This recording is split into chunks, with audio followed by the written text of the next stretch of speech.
After further review, a Clemson student's perspective on sports. It's AFR time, baby. Let's get up. Let's get rolling. That's right. Personal foul, 69. Offense. He was giving them the business. We played it down. Okay, so if Trevor Lawrence isn't either the second or third string quarterback in the fall, I shave my head and you get a hint of tattoo? Well, you got to get a head tattoo. You got to shave your get a head tattoo. Now we're talking. And get a head tattoo. And a personal foul on number 99 of the defense. After he tackled the quarterback, he's giving them business down there. That's a 15-yard penalty. And now your host, Jay, Bradley, and Evan. Good evening, everyone. AFR back on your radio. Jay Smith and Evan McDowell in the studios this evening. Unfortunately, Bradley, feeling under the weather, couldn't be with us, but we still have a lot to talk about. Show must go on. It's a tribute to Bradley Kendall, as we joked earlier this afternoon. Going to talk a little bit way too early top 25 for next season, 2019, and then talk an interesting conversation about the most valuable college football programs in terms of monetary value and, you know, the expenses and all that kind of discussion. So should be interesting. But Evan, I guess I'll throw it to you for the first time after further review. Here we go, I guess. Looking ahead to next season and apparently me taking over Bradley's opening line. I was not ready for that one at all. Oh, I know. I threw you a curveball, but you did well. Thanks. I mean, in all fairness, most of the time, those lines have been completely off the cuff by Bradley. Yeah, he usually comes up with them on the off the cuff. I feel like he overthinks them, so I was trying not to do that. I figured if we're going to be talking about next year, then you know, let's just go ahead and let's turn the page and let's roll on full next year. You know, I know we've got transfer portal and the recruiting, you know, is kind of starting to wrap up. So let's just go ahead and get the ball rolling on the 2019 season. Spot the ball. Let's kick it off. What do you want to? You want to start with because we talked about this before we came on air, and I feel like, and I think you echoed this sentiment, the top 5 is really the least interesting part. So if you want, we can start at the top, work our way down to 25. You know, we could do that. I know other formats have done 25 to 1 because depending on which website, you know, it'll either one.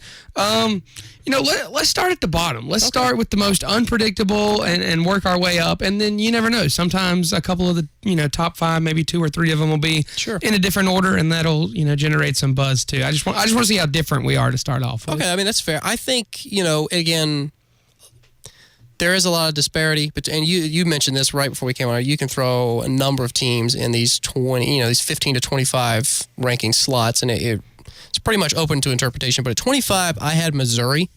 Okay. The reasoning behind that, I tried to come up with a good reason for each of these teams and where I had them ranked. You know, Kelly Bryant is going to be at Mizzou, but I think more importantly for the Tigers, the schedule is manageable. They've got Florida, Tennessee, and South Carolina at home.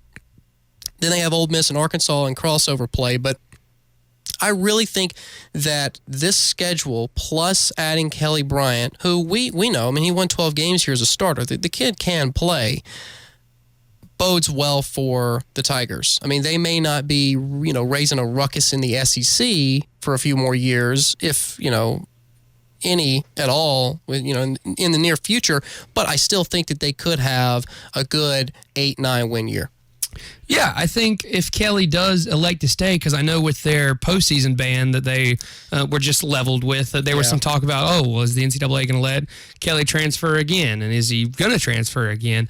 So, you know, we'll have to see if they get their off-the-field issues worked out. But I think if Kelly does stay, and, you know, despite the postseason ban, I think you're right. I think Missouri's got a chance to just be a real solid, you know, even team. They're not going to win the SEC or anything, but they're not going to be the Vanderbilts of the world, you know. So I think Missouri could be in for, like you said, a pretty solid year if Kelly does elect to stay and they kind of get all that worked out. I mean, they were 8-5 last year. They went 4-4 in conference play, and the only 2 teams in the East that were below Missouri was Vanderbilt and Tennessee. But I don't know. I mean, they're in a division with South Carolina, Florida, Kentucky, who came out of nowhere a little bit last year, and Georgia.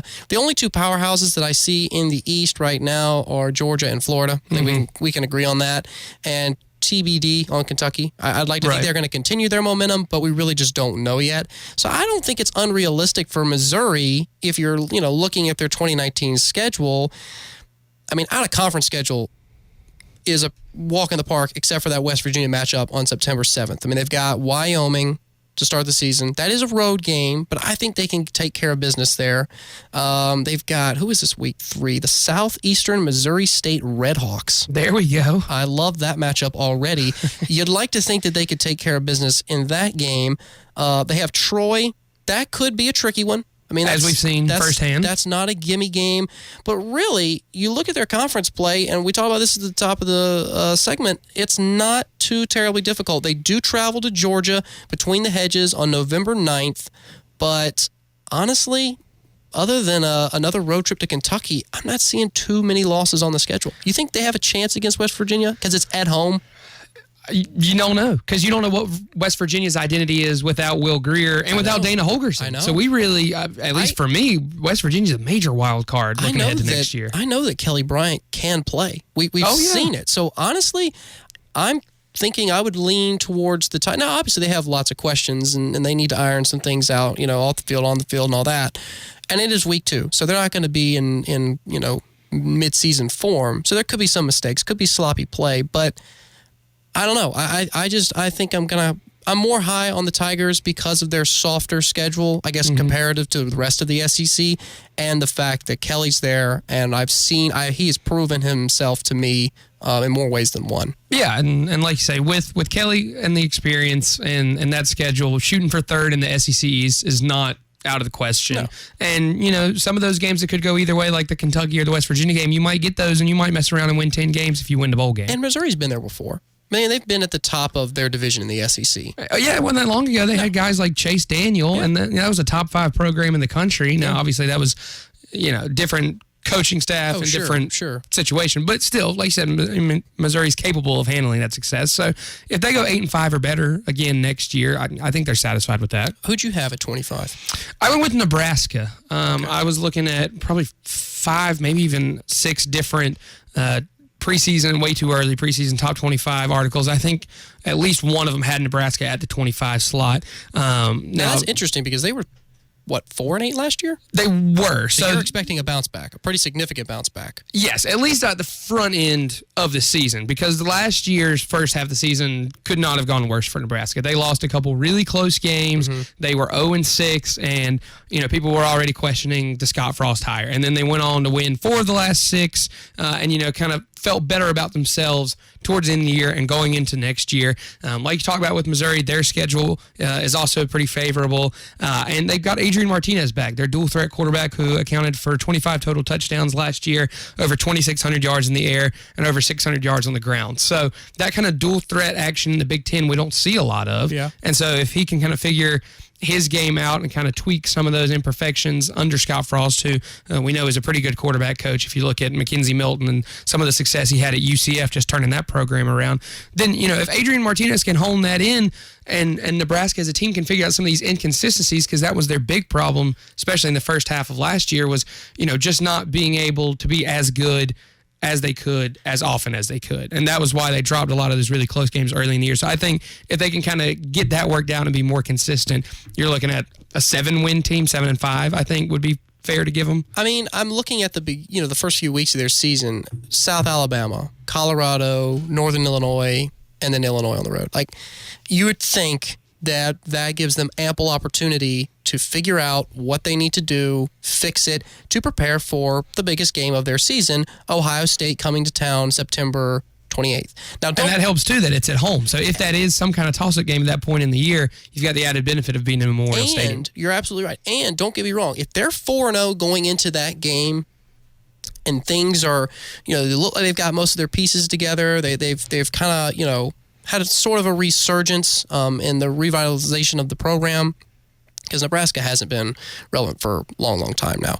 But that matchup on September 28th against Ohio State at home looks very intriguing. Now, to be honest with you, don't sleep on that Northwestern team looming the week after. No, I've got them ranked higher in my way too early. It's top another 25. home game, team. And it's back-to-back weeks. That's tough. I don't think Minnesota on the road poses too much of a challenge. Indiana at home, Purdue on the road, that's more of your soft middle cushion of the schedule. But hey, Wisconsin, November 16th and then Iowa to close out this season on November 29th. Those are tough. Yeah, and last year I'm looking at the front end of their schedule. That, like I said, they started off 0-6. The first game was canceled, and then you got Colorado, Troy, Michigan, Purdue, and Wisconsin, and then Northwestern. So that's a tough 6 games to start. So that's why I'm saying their schedule this year shapes up a little bit better in that you can kind of work out some of those early season kinks without having to look ahead and see Michigan on the schedule, and then see a Purdue team that was pretty good and made a bowl game, and then Wisconsin and Northwestern. So they didn't really have much of a break, but early November, they pushed Ohio State to the brink last year and came within 5 points of that game. So they have this talent and the capability. It's just a matter of them putting it all together and keeping it all together. They're going to win. Here's the thing about Nebraska, right? They're going to win a game they shouldn't win at some point during the season. They're going to beat maybe Wisconsin, maybe Iowa, maybe Northwestern. Unlikely Ohio State. But I think one of those 3 they may be able to get a W against. But they're going to lose games that they shouldn't lose. Just like last year. They're going to drop a game on the road at Purdue. They're going to drop a game at Colorado, maybe. I'm just thinking aloud here. The inconsistency for Nebraska is what's hindering them, and it's part of the reason they went 4-8. Yes, they had a rough start last season. I'm not disagreeing, but they never really picked themselves up from it. Exactly. They had the opportunity at the end of the year to finish strong, to get closer, or maybe get to a 500 record, and instead they finished with 4 wins, and that's abysmal by most program standards. I mean, you don't want 8 losses at the end of the year. No, you lose twice as many games as you win. That doesn't make you feel very good at the end of it. And you're 5th in the Big Ten West, which I would argue is much, much, much, much, much weaker than the East. Oh, it's no question that the Big Ten West was one of the worst divisions in football last year, if not the worst. So you had teams like Northwestern where they were 9-5, Wisconsin was 8-5, Iowa was 9-4. There were no teams that were great. They were all just kind of good. Yeah, 9-5 doesn't usually win you a conference division. The worst team in that division, two teams in the West had 4-8 records, Nebraska and Illinois. Mm-hmm. You see 4-8 as the bottom of the totem pole in most other conference divisions. So, I'm not saying that they were stronger than you're insinuating. I'm just saying that I felt like Nebraska, being at the bottom end of the division that's significantly worse than the other division, should motivate them with this schedule. Because besides Ohio State, Northwestern, Wisconsin, and Iowa, I feel like all these other games are winnable. Will they win them all? No. Probably not. Should they? I would argue they should. Yeah, you think if they don't make a bowl game this year, that then you might start questioning the Scott Frost hire. I know it's just his second year, and he's still kind of retooling everything, getting his guys in there. There's not a lot of patience. There's not a lot of patience in Nebraska. I see them making a bowl game. I see them being kind of less up and down than last year, but still. Not 7 wins, maybe regular season, and then 8 if they win a bowl game. I would agree with that. I think that's a pretty solid season. So that's why I put them right at 25, kind of on the brink, and they'll be in and out of the top 25 all year. All right. Well, at 24, I had Iowa State. And the reasoning behind putting the Cyclones at 24 in my way too early, top 25, because I hadn't seen anybody play yet, is the fact that they have, at least last year, they had a real defense in the Big 12. They were allowing less than 23 points a game, which is the lowest in the Big 12. And in a conference that's notorious for having no defense, the Cyclones actually brought a little bit of firepower on that side of the ball. Right, and you figure that their defense could look even better this coming year with, like you said, Will Greer not at West Virginia, Dana Holgerson, offensive mind, not at West Virginia. You've got Oklahoma is going to have to retool now that Kyler Murray's gone. So you might even see some Big 12 offenses that are going to be a little bit down, which would make Iowa State's competent defense look that much better if the Big 12 offenses are struggling anyway. Their middle/end of the schedule is the toughest part for the Cyclones because, they're going... They have Iowa week 2. The University of Northern Illinois is their opener, so that's a dub. They've got, who is this? UL Monroe week 3. So they really don't have any challenges besides Iowa until they get to TCU, West Virginia, middle of the season. But then they're going to go at West Virginia, at Texas Tech, Oklahoma State at home, still tough game, at Oklahoma, home Texas. Like, that's Got to run the gauntlet through the Big 12 there brutal. for a little bit. So I think Iowa State starts out strong. They're in the top 25, and then they're going to hit a wall on October 12th against West Virginia, or maybe against Texas Tech. I think those games being on the road is what's going to be the difference. Not Sure. saying that West Virginia is more talented now that Greer's gone, but we really don't know yet. We expect them to be good enough. Yeah, sure. And so with Iowa State, I mean, they were 8-5 last year. 6-3 in conference play. They're good, but they're not good enough to get over that hump with that brutal stretch of Oklahoma State, at Oklahoma, at Texas. They're going to drop probably 4 to 5 games. I honestly see them repeating 8-5. Yeah, and I think in the Big 12 where Iowa State is clearly not the best team, but definitely good enough to beat the best teams, I think 8-5 is a fair expectation. Now, you figure if they do better than that, then you can kind of get, like they were good enough to do better than that. If they do significantly worse than 8-5, that's when you would start asking questions like, we know this team has the talent, we know they have the defensive capability. Why are they going 6-6 in a conference where they, like you said, should go 8-5? So I think 8-5 is a very fair expectation. We'll see. Who'd you have at 24?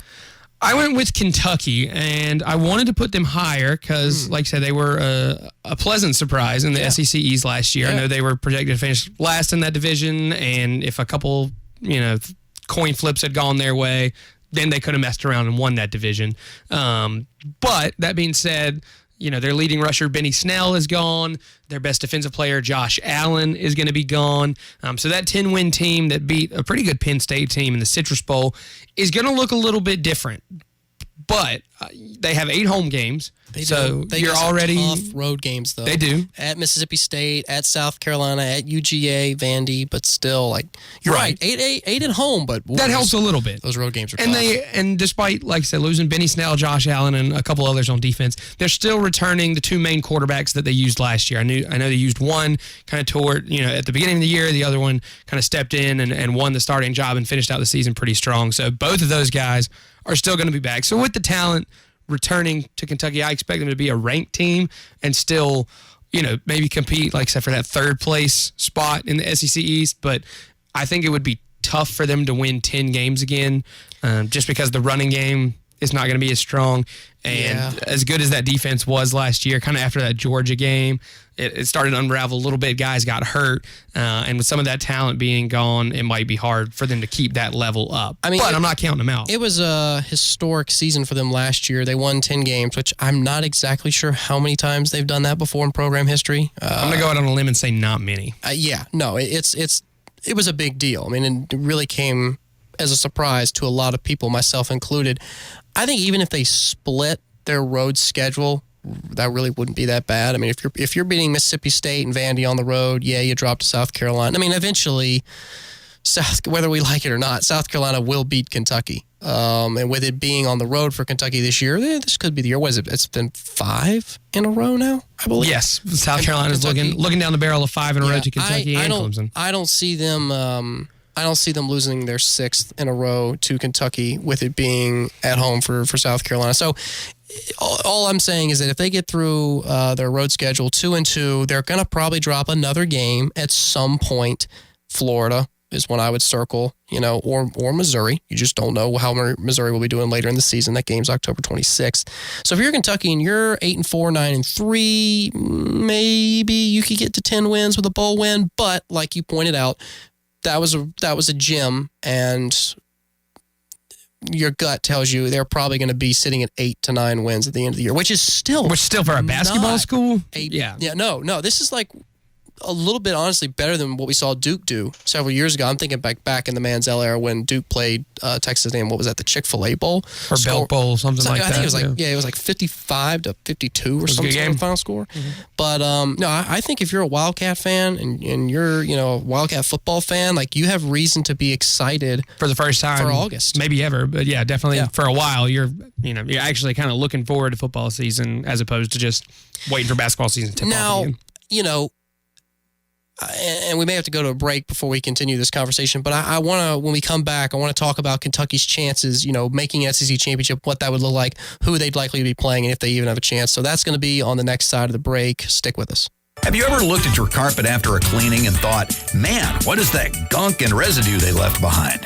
Do you worry about the harsh chemicals that cleaning companies use that could harm your loved ones? Well, worry no more. Zero Res is the standout carpet cleaner brand you can count on. Their patented, no residue cleaning system leaves no man behind on your beautiful home. Call today at 864-588-7300. Zero Res. Spell it backwards or forwards. It's the right way to clean. Hey, Tiger fans, this is Leighton Cubbage, class of 77, with an update on Lakeside Lodge, Clemson. This condo hotel is officially under construction, and if you love the Clemson family, then you need to know about it. Lakeside Lodge offers 1, 2, and 3-bedroom condos starting from the mid-200s. You can use it whenever you want and rent it when you're away with hotel amenities like housekeeping, food and beverage services. You get the perks of ownership without the hassle of maintenance. Hurry, because these condos are selling fast. Visit our sales office at 906 Tiger Boulevard, next to Ruby Tuesdays. Cars cost less than Travelers Rest at George Coleman Ford, and it's never been more true than February. This month, George Coleman Ford will meet or beat any documented out-the-door price from any upstate dealer. You heard me right. Any new car, truck, SUV, George Coleman Ford will meet or beat any dealer's price. See my friends at George Coleman Ford in Travelers Rest and save big. Applies only to in-stock inventory. Offers within 5 business days. Price matches before applicable rebates.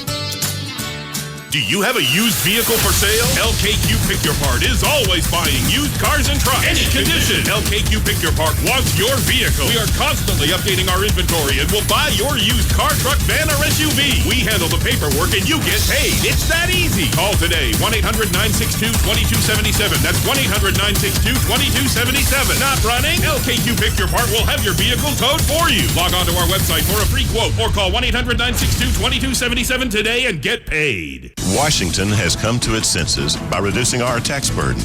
Now we can take advantage to reinvest in ourselves and our businesses to continue our economic growth. I'm George Jeffries with Metal Building Supply Company. It's a great time to start that business dream of yours, or perhaps expand or refurbish your existing facilities. Come see us or call us at 864-295-0506. Talk with me or Kevin Brown about how we can help you, and God bless America. In the center of it all lies a crown jewel of Anderson, the Anderson Sports and Entertainment Center. Adventure awaits at the Kid Venture Playground. There's 64 acres for sports, including 7 ball fields, 3 soccer fields, 8 tennis courts, and miles of hiking paths. A 10,000-seat amphitheater and the county's largest ballroom and seating for up to 3,200 spectators. Hosting a private event? Look no further than the Anderson Sports and Entertainment Center. In the center of it all, go to andersonevents.com. The bus is on us. The CAT bus is free to ride. It doesn't matter if you're a student, a senior citizen, or an alumni in town for a game. You can take advantage of what the CAT bus has to offer. Like getting you in and out of downtown Clemson, hassle-free for a bite to eat, some shopping, or saving you money instead of riding around looking for a place to park. Take a CAT bus today to downtown Clemson for a bite to eat, or just doing some shopping with retailers and restaurants. CAT bus. The bus is on us. For over 30 years, one family has owned and operated Roto-Rooter, helping thousands of home and business owners like you. That's what they do 24/7, 365, with a real voice to talk to when your plumbing issues become their plumbing issues. Rest easy knowing Roto-Rooter is there for you, serving the upstate and western North Carolina for over 30 years. 288-7686, rotorooter.com. Call Roto-Rooter, that's the name, and away go troubles down the drain.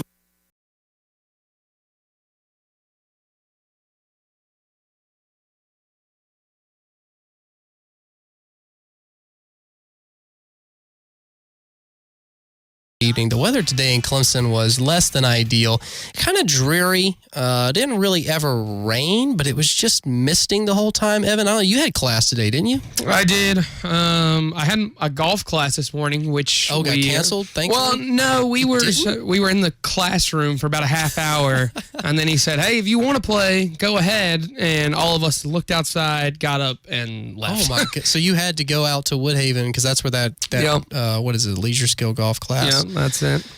So, and then walked to class on campus, and it was, not terribly cold, but it was just cold enough that I was annoyed. And it wasn't really raining, but it was wet enough outside that I was annoyed. Yeah. So it was just an annoying day. Yeah, I'm not sure what, and it was pretty chilly too over the weekend. Temperature dropped. The 70 degrees, shorts and short sleeves. Everybody going to Y Beach from last week is not happening this week. But back to the college football, back to top 25 talk. And if you do want to get in with us this evening, give us a team you think that should be in the top 25 coming this fall. Call in Northland Communications phone line, 864-654-7627, 864-654-7627, or you can text on the WCCP text line, 864-986-1566. All right, so we were at what number 23? 24? We are on 23. We made it through the first two. Okay. Well, we got 23 more to go. 23, I had Wisconsin. I had the Badgers there because they've got a pretty good rushing attack, as Wisconsin has had for like the past infinity. A great rushing attack for the Badgers, and then pocket passer Graham Mertz is going to allow them to throw the ball down the field, attack defenses, secondaries, and take out big chunks when they can't on the ground, which doesn't seem to be that often for Wisconsin. So I think they're pretty explosive on offense, and that's why I had them at 23. At 23, I've got another Big Ten team. I'm going to go with Northwestern. Okay. And this is another team that I hope to see get higher than 23 as the season goes on, but quietly one of the most consistent teams in the FBS over the last several years. Pat Fitzgerald and his 10-win machine up there in Chicago, and they just won the Big Ten West and had a chance to play for the Big Ten Championship, and we saw how that went for them. But it would be nice to see them try to get back to the Big Ten Championship game, because that's a big deal for Northwestern. I know they've got the new nice expensive football facilities up there, so you figure for recruiting that's going to help. And you've got Hunter Johnson to come in to replace Clayton Thorson, who was a very solid, serviceable Northwestern quarterback, but now you've got a guy who was recruited here at Clemson for a year, and he's one of the best pocket passing quarterbacks in his recruiting class. So you hope that he'll be a good fit in that Northwestern offense. So like I said, I hope they climb higher than 23, but that's where I'm going to put him now, just because I'm uncertain, on the defensive side of the ball and how they're going to get Hunter Johnson adjusted. Well, what I really have questions about is their opening game, Stanford, on the road.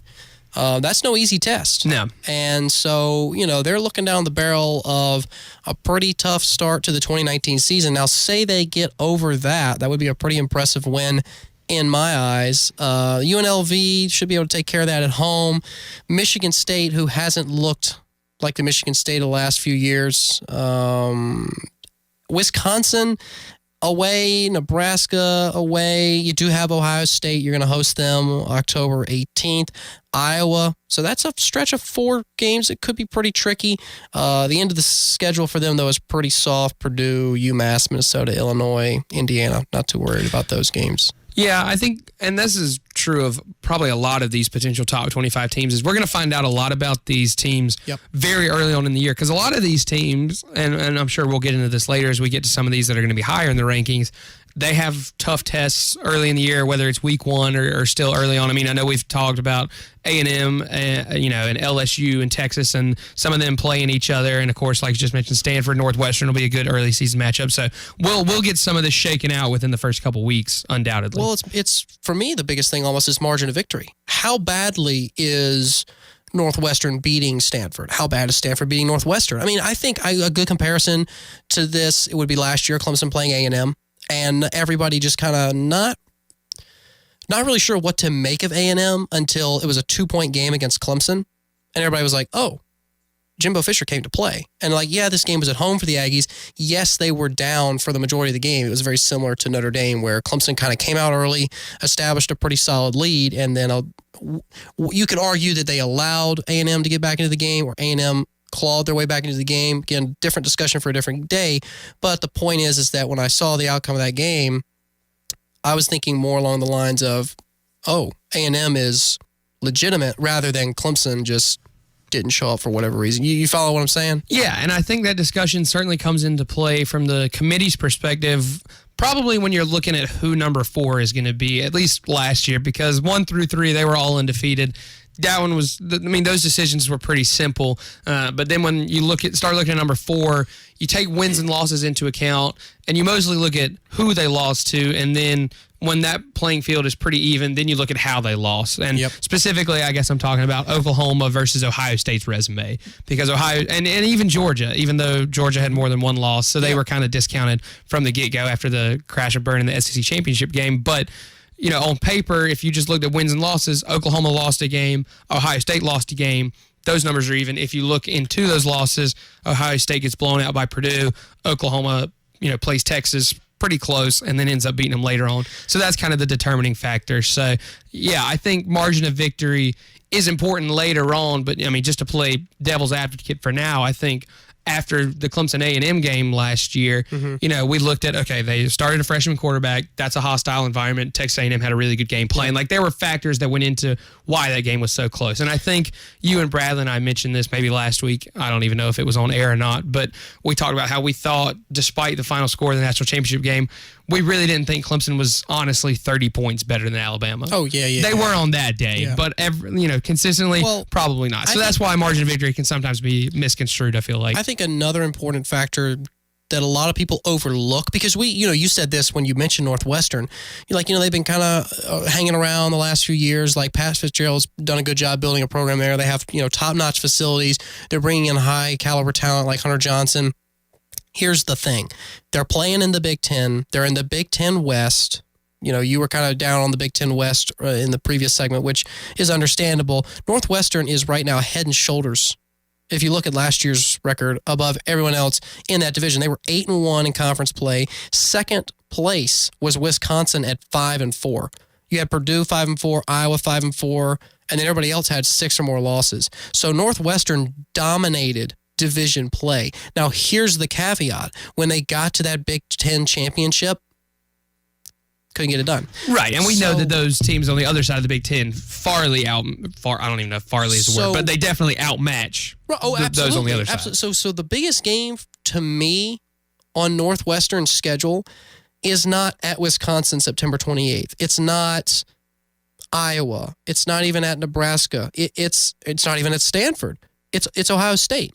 How is Northwestern matching up with the premier team in their conference? And a rematch of the conference championship game. If they can go toe-to-toe with an Ohio State team that in a lot of people's minds, with Justin Fields, possible college football playoff team this coming fall, if they can go head-to-head with them on October 18th at home and make it interesting, I think that does way, way, way more to validate Northwestern as a legitimate contender within the Big Ten rather than, they shellacked Stanford open week 1.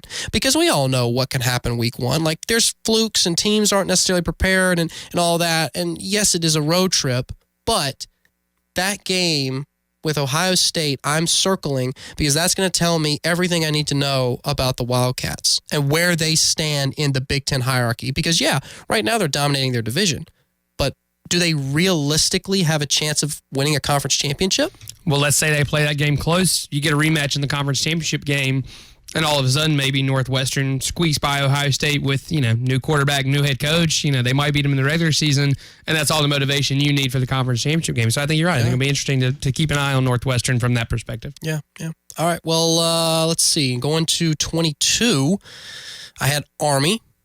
Black Knights coming off of, what was it, a 10-win year, which is a big deal for them. They've got 11-2. They finished 11. They finished 19th in the AP poll. Well, Kelvin Hopkins Jr. is a stud, and I think for the first time in, a long time, a service academy team has a really good shot of playing with just about anyone in the country. Army, they're running the triple option, if I'm not mistaken. And I know Navy does. Navy? Army's got a little bit more variety, but they are still, run predominantly heavy. run. They're predominantly run. But I don't see, why if I'm a Power 5 school and I'm trying to schedule like big time or in a tough non-conference opponent, I think Army would be a pretty good selection. I think that would definitely look good on a resume, as we saw with Oklahoma last year. That ended up being a close game, and that I think strengthened Oklahoma's record and helped them. And I think we're starting to get into some of these same teams in our rankings because the last two you've mentioned I've got coming up soon as well. But at 22, I've got Auburn. Had a real strong showing there in the Music City Bowl against Purdue. Gus Malzahn started calling the plays, and they put up 63 points, which, for them in the year that they had was, a really good way to close it out. No Jarrett Stidham, so we'll have to see with the quarterback battle that they're going to have how that's going to pan out. But this is going to be a real pivotal year for Gus Malzahn, especially if he wants to keep his job, because a lot of people down on the Plains were calling for his head midseason last year because with the recent success of, Cam Newton and that national championship winning team, Auburn fans have been a little bit spoiled. That feels, I'll be honest, that Cam Newton championship feels like decades ago. It does. It feels like a lifetime ago. It does, because you've gone through at least 2 or 3 quarterbacks since then. You've gone through a lot of other and you've won weapons. Big games. Auburn's won big games. They've been contending. They just haven't put all the pieces together like they did in that Cam Newton season. And I think they're kind of similar to Nebraska in that regard, in that they're not consistent enough. One week, I should say, they'll play like a top 10 team against LSU, and then the next week they'll lose a game they have no business losing. So that's why I have them down at 22, just because they got to figure out their quarterback. They got to figure out, if Gus Malzahn's offense is going to work. And if it does, and they find a quarterback and that works, then you could be looking at, a contender in the SEC, and you could see a really good Iron Bowl matchup again. Well, I had at 21, I had Iowa, and I was pretty impressed with the Hawkeyes last season. I think the most interesting nugget when you look at their season overall was the fact that they had 4 losses, and 3 of those were by 6 points or less. The other one was by 11. So it wasn't like they were getting, whooped up on in their games. Now, it's tough to say because they were 9-4 last year, and they did squeak into the top 25 at the end of the season. I think they rounded out. They clocked in at 25. It's tough to say what they'll do in 2019. They've got pretty tricky road games at Iowa State, at Michigan, at Northwestern, at Wisconsin. Those are challenging games. At Nebraska, even to end out the year. Hawkeyes, I feel like could be ranked at the beginning of the season, but I just think in the middle, especially that October, November run, you may see them slip. I don't think they're going to get to 9 wins this fall. I got them going more 8-4. I would say that's kind of where I had Iowa, which has kind of been par for the course for them recently. In that, again, they're not quite over that hump, but they're good enough to compete with some of the best. And so I think another solid season there is going to definitely be in the cards. And who knows, they might mess around and win 10 games, and I don't think anybody's going to be that surprised by that. So I think they're a real solid perennial top 25 team. Nate Stanley, he threw 26 touchdowns last season, and their priority is going to be restocking the playmakers on offense that they lost. But I think that they're going to be able to do that. So there's a lot of questions about Iowa. Again, there's a lot of questions about all these teams, but I think the Hawkeyes stand a pretty good chance. I saw some top 25 previews, like Athlon Sports had them at 17, which I thought was pretty generous. Yeah, and I've got them a little bit coming up too. So, but my 21, also another Big Ten team. I'm putting Wisconsin here at 21. Like we already just mentioned, they had another solid postseason win over Miami in the bowl game for the second year in a row. They're going to have some questions on the line and under center, kind of that interior offensive line area, but Wisconsin pretty much produces big white guys who are good at blocking, so you can't worry too much about their offensive line. But I put here that they were disappointed at being 8-5 just because the year before, they made the Orange Bowl, and we're knocking on the door of the playoff. They were projected top 10 in 2018. They didn't live up to expectations. A lot of people, and I think myself included, had them at the 4 spot in the playoff going into the year just because of their performance from last year, and we expected them to be back. And then 8-5 is still not a bad year. You still won a bowl game, but for the expectations that they had was kind of disappointing. But they've got Jonathan Taylor back, so the rushing attack you expect to be better. Top 4 receivers. Yeah, and with which even is not a huge deal at Wisconsin because you know how much they love to run the ball. But yes, you're right. Big and so really their problem is going to be retooling that defense. I've got here that their linebackers T.J. Edwards and Ryan Connolly, who combined for over 200 tackles and 21 and a half tackles for loss. You got to find a way to replace them. So if that Wisconsin defense can get back to the stout Wisconsin defense we've seen the last couple of years, you should see a bounce back year from that 8-5 last year. All right, we got to cut to another quick break. We will pick up the top 25 discussion when we come back. I believe next up is number 20, so that's next. Stick with us. Are you ready to go all in on a car? Granger Nissan knows what car will fit you and your family because they are a leader in the market with competitive inventory. They have everything for everyone. Granger Nissan is a family business, so they know the importance of taking care of the ones we love on the road. You can drive with confidence and ease because Granger Nissan has all new vehicles with a lifetime powertrain warranty. Granger Nissan is not just in the car business, they're in the people business. Stop by Granger Nissan of Anderson on 3510 Clemson Boulevard. The month of love is here. If you're not loving your look, maybe it's time to give Urban Nirvana a try. Their professional stylists can make you love looking in the mirror. And guys, if you are looking for the perfect gift for the love of your life, Urban Nirvana has the answer. Log on to urbannirvana.com where you can buy it and print a gift certificate from wherever you are. She'll love it. Salon or spa, there's something to love at Urban Nirvana. Show some love at With Urban Nirvana, McBee Station, or the shops at Green Ridge, online at urbannirvana.com. When I have a cold sore, I want something that works. Purpose L penetrates deep to treat your cold sore, and it's enriched with lysine, vitamins, and lemon balm for soothing relief. But even when I don't have a cold sore, I still want something that protects against a flare-up. Purpose L protects against certain triggers caused by the sun and cold, including flare-ups from sun damage with its added SPF 30 protection. So it treats and protects. Works for me. And me too. Purpose L works when you have a cold sore, works when you don't. Use as directed. Hi friends, Mickey Plyler here. I want to talk to you a little bit about Pro Flowers. It's that time of year. Valentine's Day is right around the corner, and I go to Pro Flowers every single year, mainly because it's easy and she will love it. Pro Flowers makes it as easy as pie. It's a 7-day freshness guarantee. The quality is amazing. Freshly cut, carefully packaged, express delivered means flowers arrive in perfect condition at the perfect time. Valentine's Day is right around the corner. If you hurry now, you can get a dozen red roses, a free glass vase for just $24.99 plus shipping and handling. This is easy. Just go to proflowers.com today. Click on the microphone in the upper right-hand corner. Enter the code Mickey, M-I-C-K-E-Y, to choose the perfect roses for your perfect price. That's proflowers.com. Click on the microphone. When you enter the promo code Mickey, M-I-C-K-E-Y, do that, order that today. For a dozen roses, free glass vase for just $24.99. You can't beat it. Proflowers.com.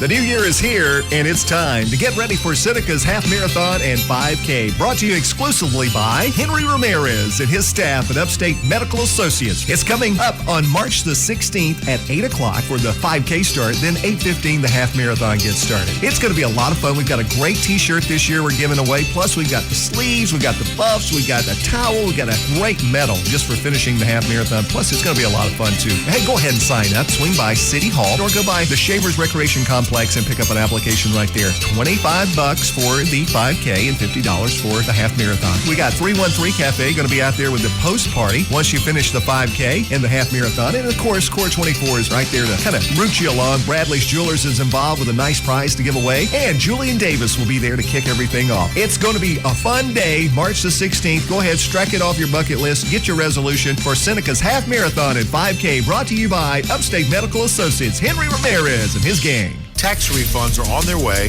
and we know you want to stretch your money as far as you can.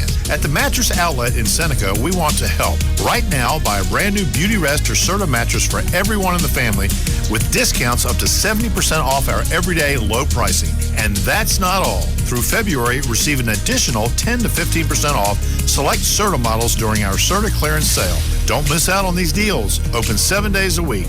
The Mattress Outlet in Seneca, located in the old Walmart across from Chick-fil-A.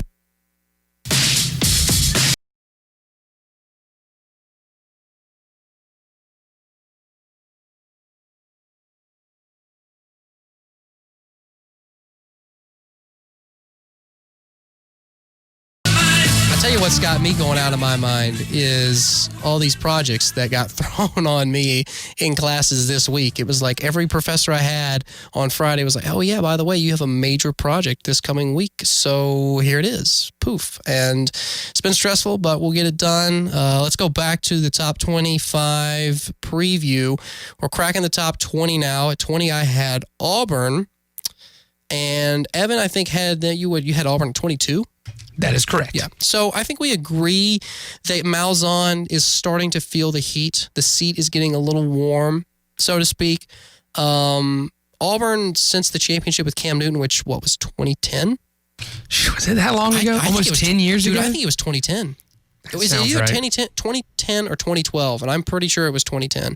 But yeah, no, it's been a minute for Auburn, but their dependable defense is the reason I have the Tigers in the top 20. I feel like that while they may not have all the pieces in place to contend, even with the best teams in their own conference, like, an Alabama or even a Florida or a Georgia, I think they can still make some noise within their conference. It's going to be really interesting to see, and I do want to pull up Auburn's schedule just to see who they're playing in conference. Let's see. They were 8-5 last season, which is not good by their standards. But it was so up and down. You forgot that they actually won 8 games. It felt like they were 4-8 just because of the way they were losing games and the teams that they were losing to. And you kind of hated to see Jarrett Stidham come back for a year and that be the kind of season that they have. But really, I'm looking at their schedule now. They've got Oregon, which is a season opener. I would imagine that's a neutral site location. I don't think Oregon would travel to Auburn, but maybe. I mean, you never know. Didn't Auburn open the year last year against Washington in Atlanta? Or was that 2 years ago? Maybe technically a neutral site, but it might as well have been a home game. So either way. Sure. So they have Oregon. You chalk that one up for Oregon right now? Really? You'd give it because of Herbert? I think so. And, I mean, they just got the number 1 overall recruit. But Auburn's defense, you're not giving them much love there. I mean, I don't know. I think that they're losing a lot is the problem. They are. And Mario Cristobal just recruited really, really well for Oregon.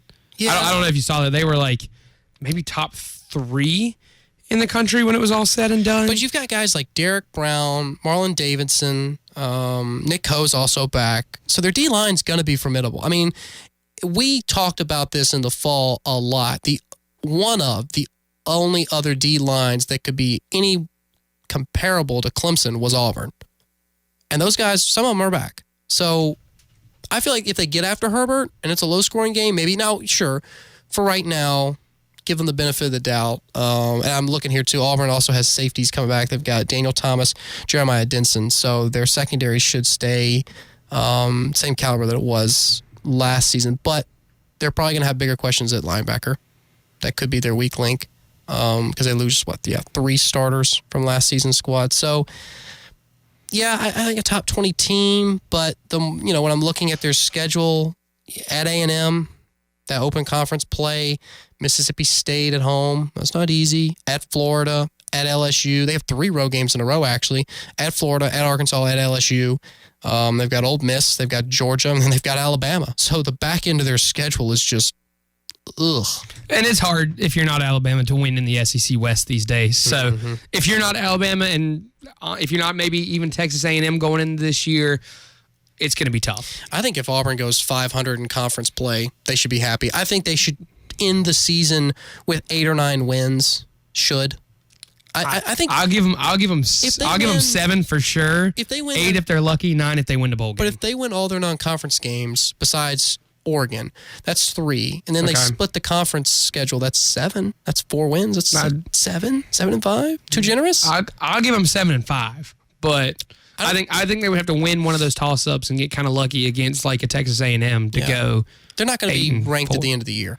I don't think. I wouldn't think so. Maybe in the final poll if they win their bowl game, but I wouldn't expect them to be ranked going into bowl season. Or did something ridiculously stupid like beat LSU at LSU on like October. Because here's the thing. It could happen. Never know. If it's later in the season, you have a better chance of staying ranked even if you don't have as many wins as other teams around you. So if they're able to knock off LSU on the road or beat Georgia at home or do the unthinkable and beat Alabama to close out the season, they're definitely going to get a number attached to their name when the final rankings come out. But I don't know. Had Tigers at 20. Who you got at 20? I went with Army. I know we already talked a little bit about them with their 11 wins last year. I think they've won 10 games in back-to-back years for the first time in program history. Jeff Monken in his 6th season has, like I said, really turned that into one of the best independent teams in the country. I mean, they set bowl game records with their performance in the Armed Forces Bowl against Houston, winning that game, putting up 70 points, So they've got a lot of good things going for them right now. I just briefly looked ahead at their schedule. They do play Michigan in week 2, but other than that... That's a road game for them. I believe so. Yeah, it's a road game. So... Other than that, the rest of their schedule to their caliber is pretty manageable. So I think this is a team that you could see flirt with top 15 status, maybe even knocking on the door of top 10 if all goes well and they win double-digit games again. So I expect them to have another pretty good year and probably beat Navy and probably win a bowl game. So top 20. To recap really quick, 25 through 20 for me. At 25, Missouri. 24, Iowa State. 23, Wisconsin. 22, Army. 21, Iowa. 20, Auburn. Evan, run through yours. 25, Nebraska. 24, Kentucky. 23, Northwestern. 22, Auburn. 21, Wisconsin. 20, Army. Interesting. Now moving on to 19. I had Northwestern, team that you mentioned earlier. The thing about Northwestern is they've kind of defied the metrics a little bit because they've gone 36-17 since 2015, despite the fact that they rank 123rd in yards per play and 121st in the percentage of plays that are 10 yards or longer. So their offense is just terrible. Adequate. they're not going to break me on you. 123rd is terrible. I'm sorry, but 60 or 70 is adequate, but 123rd out of what? 129? But we've seen it get the job done. And the thing is, Hunter Johnson's there now. Exactly. So that's why I think Northwestern deserves a lot of credit because they've proven that, yes, like you said, they've been able to get it done with a terrible offensive rank. I mean, 123rd yards per play. That's terrible. And now they're adding Hunter Johnson. So that's why I had Northwestern that high. Let's see. At 19, I've got USC, not U of SC. I've got Southern Cal. Oh, wow. I didn't even give them the... Yeah, and a lot of people didn't. And one of the articles I read did say it's not a way too early top 25 until you give Southern Cal an overranked position. So I figure 19 was Florida pretty... State's going to be in your rankings at some point. Florida State would be lucky to even sniff any kind of ranking at this point. But... they went 5-7 last year, way down from the year before with Sam Darnold and that You that really Rose think Bowl. they even have a chance of competing in the Pac-12 though? Really? I don't know because they retained Clay Helton. I know at the end of the year a lot of people called for his head, but I think he's a good guy and we've seen him have some success prior to last year at USC. Yeah. I was really excited when they hired Cliff Kingsbury. That didn't last very long, so I'm wondering where they are from an offensive coordinator standpoint, having their guy and then, having him slip out of their grasp that quickly. See, they play Utah, which was at the top of their division, the South, I believe in week 4. It's at home, September 20th, but that's the game. That's their season. If they can't beat Utah, who won their division last fall, I don't think they're going to. I think Utah's not going to stumble enough for USC to get to a Pac-12 championship. I wouldn't think so. I mean, I would think a lot would have to go in USC's favor to make the Pac-12 championship. So I'm not setting hopes that high. I mean, but start out with Stanford.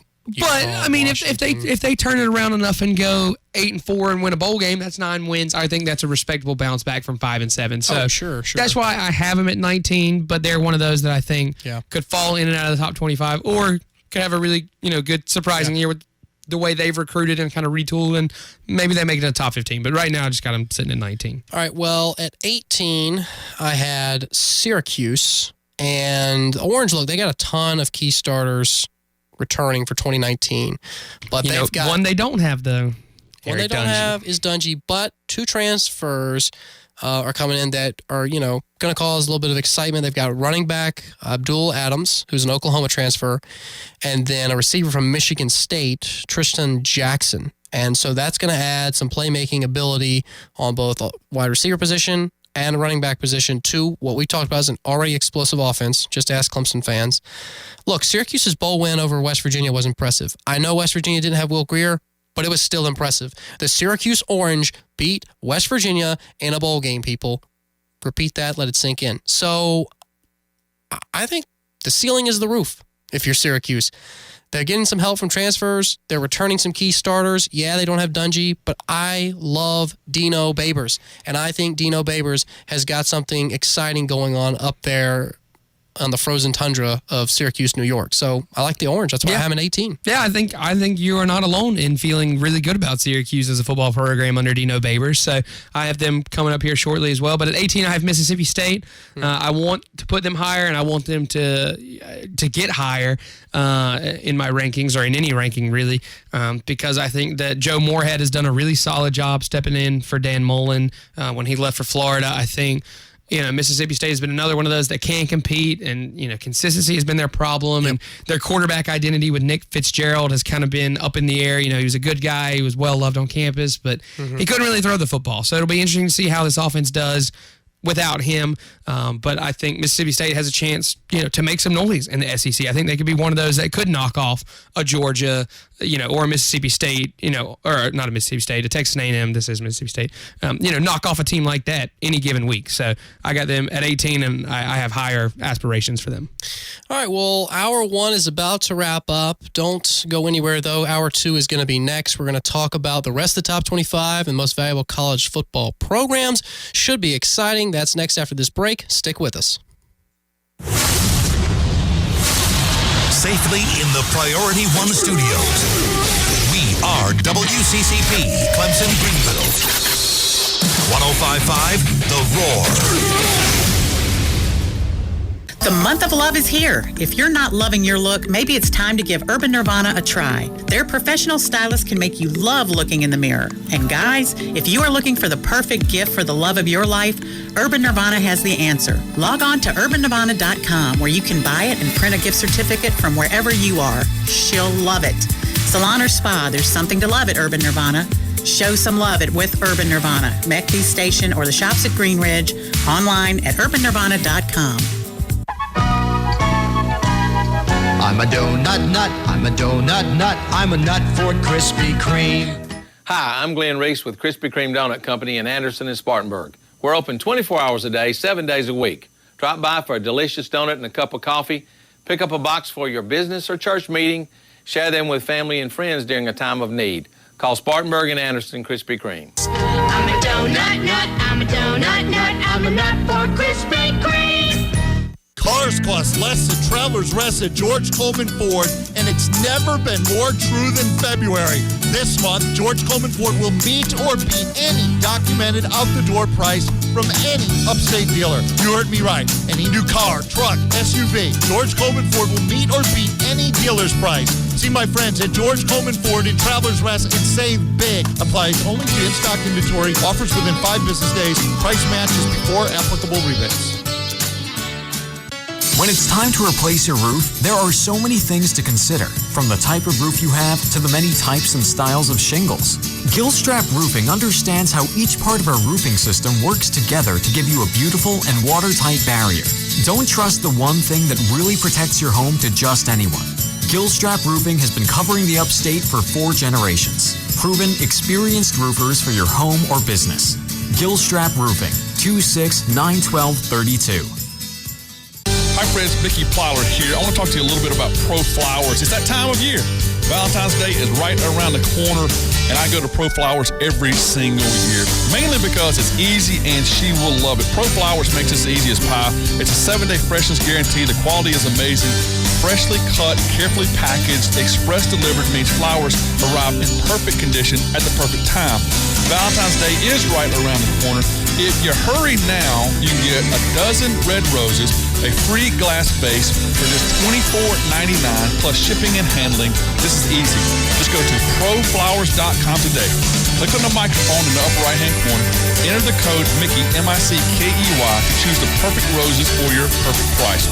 That's proflowers.com. Click on the microphone. When you enter the promo code Mickey, M-I-C-K-E-Y, Do that. Order that today. Well, a dozen roses, 3 glass of base for just $24.99. You can't beat it. ProFlowers.com. Checking in with Jana Candler, Realtor Extraordinaire with Berkshire Hathaway C-Dan Joyner. Jana, what do you think you've learned since becoming a realtor? I've learned that being a good realtor is answering your phone, getting back to people in a very timely manner, and basically just handling the transaction so that they have nothing to worry about. This job really isn't about selling. It's more about managing people and their expectations and basically just taking care of them. Jana, what has made you successful over the past year? One of the things that sets me apart is my ability to take care of people. This job really isn't about selling. It's more about managing people and helping them get to the closing line. If you're looking to buy or sell real estate in the upstate, call me, Jana Candler, with Berkshire Hathaway C-Dan Joyner at 864-313-6990. And as always, go Tigers. And now, back to After Further Review. Welcome back. AFR is still on your radio. Hour 2 of this week's show. Thanks for sticking around and tuning in with us on this Monday evening. You have a road game at Washington November 2nd, but UCLA, Arizona, Wisconsin, or in Colorado, aren't tough. You're Utah. Say you drop Washington. Say you drop Washington State. I think at worst Utah's 9-3 next year. At worst, I just don't. They shouldn't lose to teams like Arizona State, Cal, UCLA, or Colorado.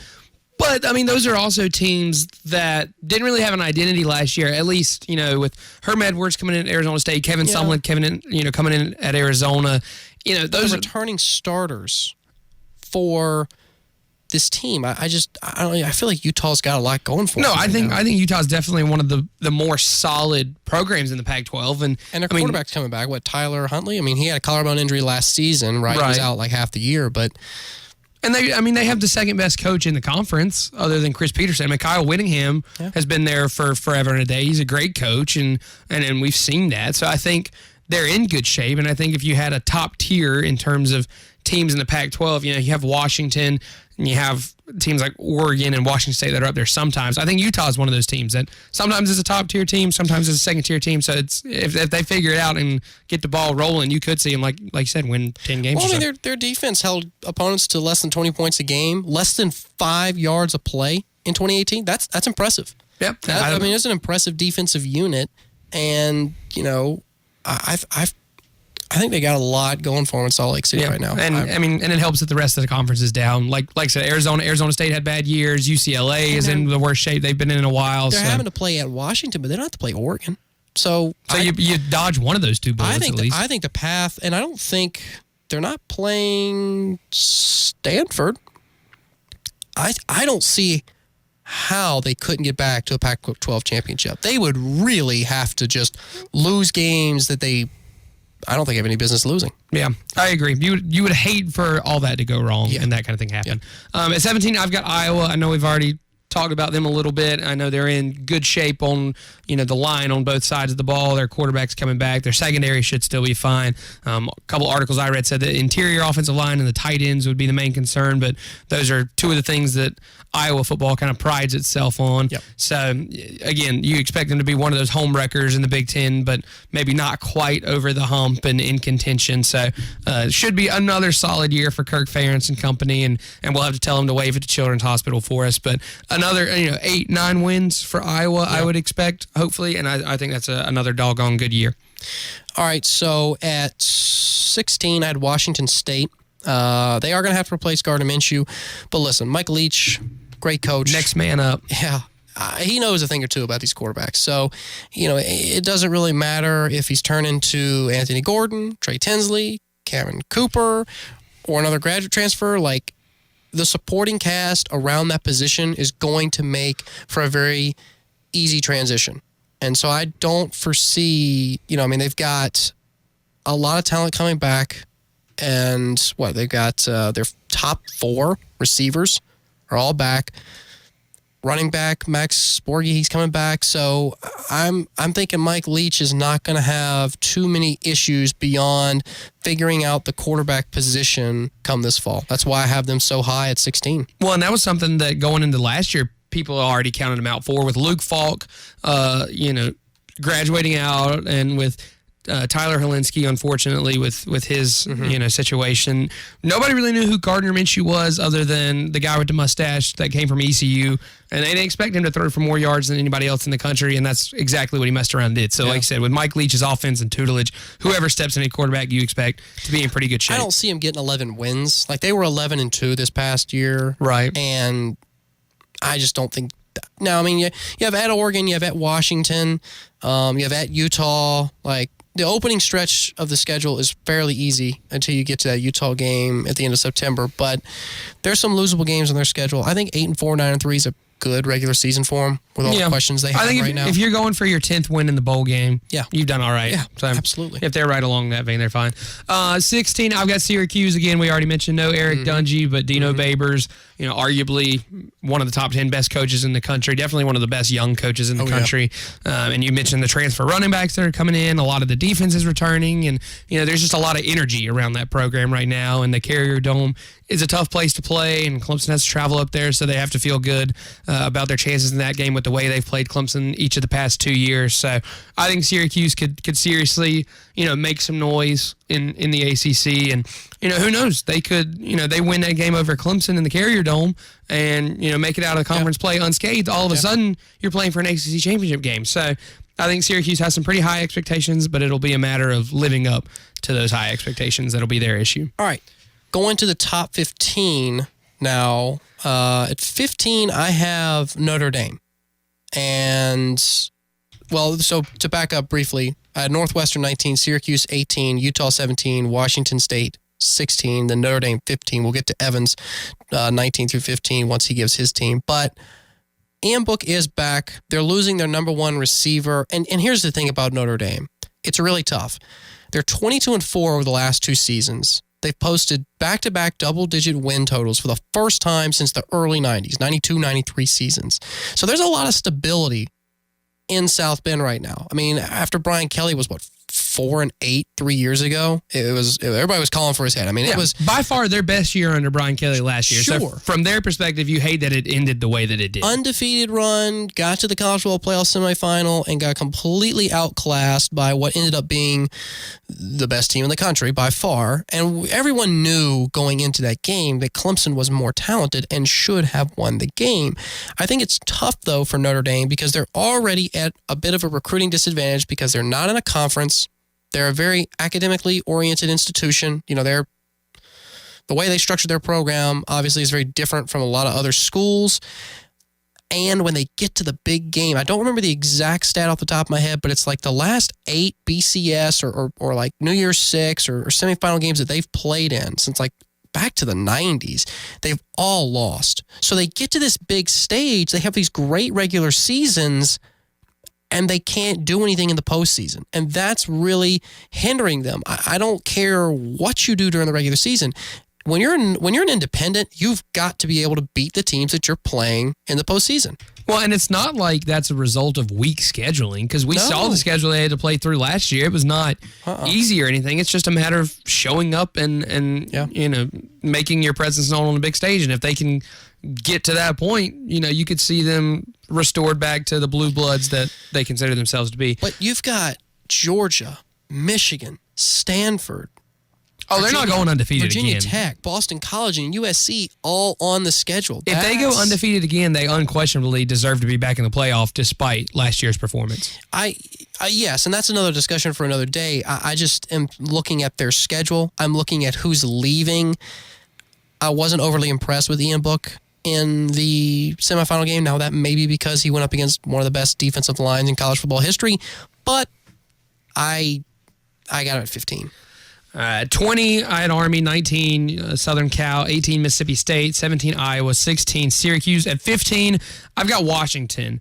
And these were kind of hard to place for me too, because this is another team that I expect to do better than just 15. Based off of last year's performance. Right. I mean, you make the Rose Bowl, and you did get outplayed by Ohio State for a vast majority of that game. I think the final score probably indicated that it was closer than the game itself was. Sure. But I mean, it's Chris Peterson. He's arguably one of the top 5 best coaches in the country. Washington is, easily, I think, the best and most consistent program in the Pac-12.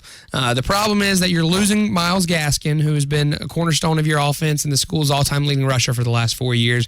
You got to replace 9 starters on and Jake Browning. Don't forget about Browning. Oh, yeah. I mean, you got a new quarterback, but you do have Jacob Eason, the Georgia transfer, coming in. And so, there's some pretty high expectations around him. So you don't expect to fall off too much from the quarterback position, you hope. It's the running back position you're more concerned about, and replacing 9 starters on that really talented defense that was the best in the Pac-12. So I think they've got some stuff to figure out here in the offseason, and maybe some of these recruits that they're bringing in will help answer some of these questions. But that's why I have them at 15 right now, just because they have a lot that they have to replace. I mean, a guy who played quarterback for you for 4 years and a guy who played running back for you for 4 years, they're not easy to replace. So that's why I think there's a low floor and a high ceiling for Washington, that they could go a bunch of different ways, but I still expect them to compete for a Pac-12 championship. Well, it's interesting because I had Washington at 14. So I'm going to kind of continue that discussion and talk about why I had them at 14.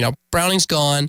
You've talked about some of the other guys that are leaving. They've been, like you kind of pointed out, the team of consistency in the Pac-12 for the last few years. I mean, I think it's expected to win 10 games up there in Husky Nation now. Like, that's kind of what's expected. And they have time at the beginning of their schedule to figure out the issues.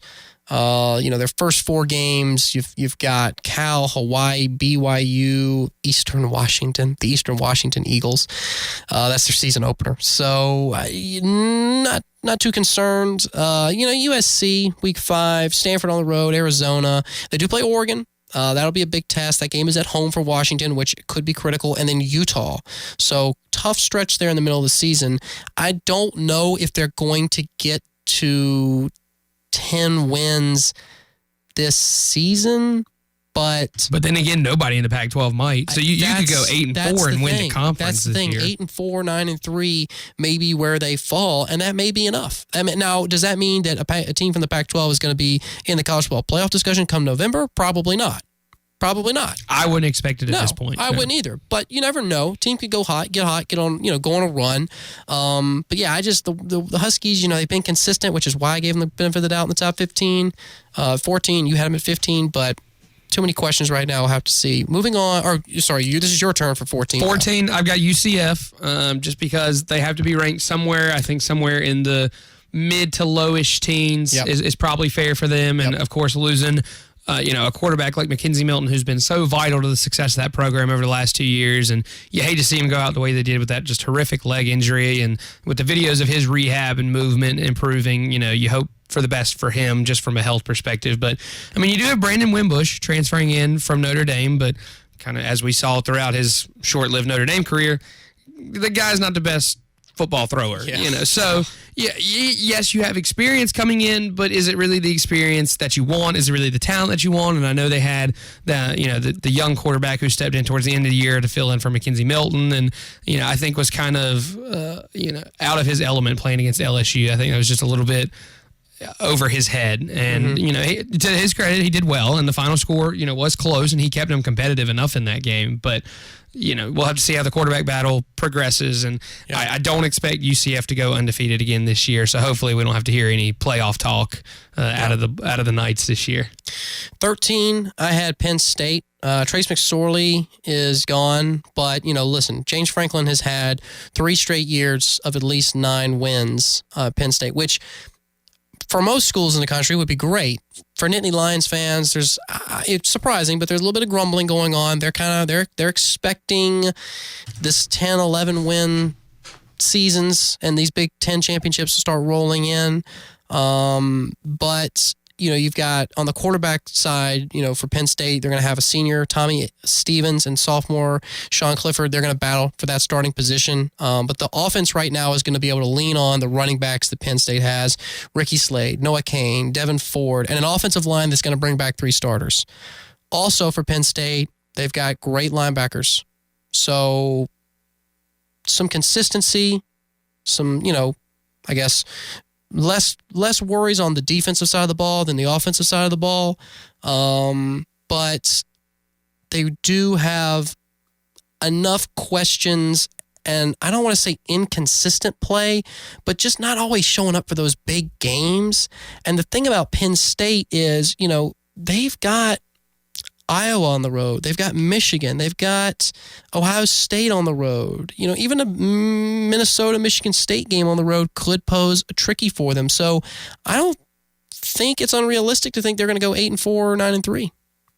I would consider this to be more like a rebuilding year for Penn State. Not to say they're not going to win 8 games, but this is the first time in the last 3 years that you haven't had the consistency at quarterback. And we saw how they did last year trying to adjust to life without Saquon. And so now that you don't have Trace McSorley to fall back on in Saquon's absence, now you're really looking to see who's going to step up. Because if there was a day that Trace McSorley wasn't having a great day through the air, Penn State probably wasn't having a good day at all. So now you should hopefully have a little bit more balance. And, to speak to the few guys that are coming back in our experience, there's still a lot of general inexperience across the rest of the board. And I have Penn State at 12, so we're right nearby. But at 13, I've got Oregon. I know we just talked a little bit about them with the Pac-12 and Justin Herbert coming back. And I expect them to, crack the top 10 at some point during the year. And they could. Will they stay there, though? That's the thing. Because they're the best, I think, right now. From a talent perspective. They should be the favorite in the Pac-12. I agree. Best hope for a playoff team. I agree. Because of Herbert. And I think if you drop one game to a Washington somewhere along the way and you still win the Pac-12, you're definitely knocking on the door of the playoff, because I consider them to be somewhat on the cusp last year in that, they had that big game against Washington that College Game Day went to, and, they got unlucky and ended up dropping that game and kind of tumbled their way through the rest of the year. So I think if they can kind of, keep more on the trail of consistency, I guess, and, win that game against Washington, that was a toss-up and would have done, really big things for the rest of their season and could have led them down a different way to close it out. So that's why I think with Justin Herbert coming back to stay, that helps a lot. And with the strong recruiting class they just have, on defense they have Kayvon Thibodeau, who was the #1 overall recruit in the class of 2019 in ESPN 300. So I think that defense is going to get a little bit stronger. I think the consistency on offense helps. And I think Mario Cristobal is a really solid coach and was a really good hire for Oregon. So I expect them to be a top 10 team at some point in the year. And if they lose one game or less and win the Pac-12, you're looking at a potential playoff team for sure. Here's the thing for Oregon, and we talked about this much earlier in the show. This Auburn matchup, this neutral location matchup between the Ducks and the Tigers to start the season is critical for them, especially from a national standpoint, because they want to establish themselves as teams that can compete in non-conference play. I think, though, when you look at Stanford and at Washington, those are the two you need to be circling, because if, let's say, Oregon loses to Auburn, all of a sudden your margin of error is infinitely smaller, where you really need to win both of those games and win the Pac-12 championship if you want to sniff into a playoff discussion. If you're able to beat Auburn, you can lose to Stanford.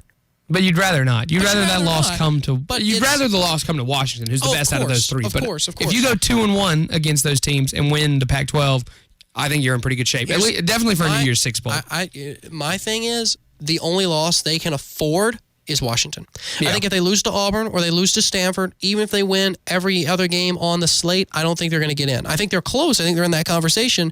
But I think there's other teams that are in conferences that are soft enough where those teams can run the table. And if they're undefeated in conference play, maybe can slip in. But Oregon really needs to beat Auburn, and they need to beat Stanford. So by week 4, we're going to know a lot about the Ducks. Well, and you figure any 2-loss team is pretty much automatically out of playoff consideration, as we saw with Georgia last year. Especially a Pac-12 team. Yeah, a 2-loss Pac-12 team. You're lucky to make a New Year's Six Bowl at that point. Oregon really can't afford to trip up. All right, well, that's what we got through 13. So top 12 is going to be next. That's after this commercial break. Stick around. Are you ready to go all in on a car? Granger Nissan knows what car will fit you and your family because they are a leader in the market with competitive inventory. They have everything for everyone. Granger Nissan is a family business, so they know the importance of taking care of the ones we love on the road. You can drive with confidence and ease because Granger Nissan has all new vehicles with a lifetime powertrain warranty. Granger Nissan is not just in the car business, they're in the people business. Stop by Granger Nissan of Anderson on 3510 Clemson Boulevard. This is George Jeffries again with Metal Building Supply in Piedmont. Do you have nuts? Well, we do. And bolts, panels, trims, and all the accessories you would need to do that shed project or roof on your home. Give us a call and talk to Kevin Brown. We can offer the names of contractors in the area and help you with the materials you need to solve those problems on your commercial building or your home. That's Metal Building Supply, 1500 Elrod Road, just off exit 39 and I-85 in Piedmont. Or call 295-0506 and ask for Kevin. Planning a spring break getaway? Well, with the Capital One Venture Card, you earn unlimited double miles on any purchase you make today and every day. And those miles add up to get you closer to that trip to paradise. Every vanilla soy latte, double miles. Every time you pump gas, double miles. Even when you buy a set of Monogram beach towels, yep, double miles. You earn unlimited double miles on every purchase, and then you go. The Capital One Venture Card, the card that takes you there. What's in your wallet? Capital One Bank USA N.A. Tax refunds are on their way, and we know you want to stretch your money as far as you can. At the Mattress Outlet in Seneca, we want to help. Right now, buy a brand new Beauty Rest or Serta mattress for everyone in the family with discounts up to 70% off our everyday low pricing. And that's not all. Through February, receive an additional 10 to 15% off select Serta models during our Serta clearance sale. Don't miss out on these deals. Open 7 days a week. The Mattress Outlet in Seneca, located in the old Walmart across from Chick-fil-A. It's 2019 and Scores Jewelers is finally in its new home on Civic Center Boulevard in Anderson. Scores Jewelers has grown into the premier jewelry store in the area thanks to you. And guys, if it's time to show her that she's the one you want to make memories with, we're here to make finding the right ring easy. Right now we have special 36 months no interest financing available, and at Scores you can compare diamonds side by side to see the difference for yourself. And with one of the largest selections of mountings in the area, finding the right style has never been easier. And best of all, if we don't have it, we can make it specially for you. We have custom design in-house to create whatever she wants. Of all the things we offer, the most important is guidance and expertise. We're here to help making finding the right ring easy and enjoyable. The one thing we don't offer at Scores is high pressure. We want buying a ring to be a pleasant experience. Yes, we'd like to make a sale, but we'd rather make a friend. Friends come back. I'm William Nichols, and I'd like to personally invite you to our new location and experience for yourself the difference at Scores Jewelers. Don't forget, the Blue Heron Restaurant and Sushi Bar is a perfect location for wedding rehearsals, large groups, office parties, graduation parties, family reunions, and birthday celebrations. The Blue Heron can also take care of your catering needs. Locally owned and operated, the Blue Heron is proud to serve Tiger fans the finest steaks and freshest seafood around. 405 College Avenue in Clemson. Call 864-653-3354 for reservations. Visit BlueHeronFood.com for menu and more information. Cars cost less than Travelers Rest at George Coleman Ford, and it's never been more true than February. This month, George Coleman Ford will meet or beat any documented out-the-door price from any upstate dealer. You heard me right. Any new car, truck, SUV, George Coleman Ford will meet or beat any dealer's price. See my friends at George Coleman Ford in Travelers Rest and save big. Applies only to in-stock inventory. Offers within 5 business days. Price matches before applicable rebates. And now, back to Jay, Bradley, and Evan. Welcome back. AFR is on your radio. Doing a top 25 preview this evening. Thanks for tuning in. Going now to, we're in the top 12. And at 12, I had UCF, the Black Knights. Listen, Mackenzie Milton needs to be healthy, all right, for UCF to have a chance. Well, isn't he graduated though? I mean, he's gone anyway. Isn't he? I'm pretty sure. I thought he was going to have another year. Wasn't that part of the reason Wimbush was transferring? Because otherwise he wouldn't play, right? I thought he was going to come back. No, I think he's coming back. But with his leg, I mean, his career was in question anyway because his leg injury was that bad. Yeah, but I mean, you've got, okay, so Notre Dame transfer, Brandon Wimbush, Daryl Mack Jr., who's already there. Right. I'm reading on Athlon Sports right now that Milton is supposed to be back. Yeah, I mean, it says here on ESPN's player profile page of him, it does say that he's a junior, but I remembered when he got his leg hurt that they were talking about he might not come back at all. Let's say either way, he doesn't come back, and let's say it's Wimbush. They're still loaded at skill positions. I mean, you've got guys on the ground, running backs, Adrian Killens, Greg McCray, Gabriel Davis, and Trey Nixon at wide receiver, studs. You're going to have to replace left tackle and guard, so those are some concerns for their offense. But the defense is the real question for UCF, and defensive coordinator Randy Shannon, he's got his hands full because almost every key position on defense is facing someone. They're going to have to replace that position. So those are really the issues for UCF this coming season. But I don't know. I mean, they're playing in the American. They were 12-1 last season. Obviously, they've had 2 12-win seasons in a row. I think they can blaze through this American schedule pretty easily, though. They're going to have a few non-conference games that could pose some intrigue. But I think they're still good enough at key positions to warrant a top 15 ranking. Yeah, and I think they should be until they prove otherwise. They've lost one game over the last 2 years, and they've done the best to prove themselves and claim to be playoff worthy. So we'll wait and see when and how and if they lose their first game, and then that'll be a better way to judge them going into next year. But I think they definitely deserve a top 15 ranking going into the year. Mm-hmm. At 12, I've got Penn State. I know we talked about them just right before the break. No more Trace McSorley. Obviously, no Saquon for the second year. So James Franklin's got some stuff to figure out on the offensive side of the ball just from a consistency standpoint. Mm-hmm. But I think the talent's there. I think they're a top 15 talent in the country, and I think if they can find some of that consistency with a new offensive regime, we'll call it, then you could see them compete in the Big Ten. Oregon is the team that I had at 11. I think you had them at what, 13? 13? I had them at 13, just behind Penn State. We discussed them pretty in depth the previous segment, I believe. And listen, the Ducks, it comes down to Auburn, and then at Stanford, and then at Washington. If they want to contend in not only the Pac-12 but also college football playoff berth, they're going to need to go 2-1 in those games. Can pretty much only drop the game on the road at Washington. Herbert's, he's going to be there. They're going to have a lot of talent. We've already kind of gone into a lot of detail about Oregon, so I'm going to let you talk about who you had at 11 now.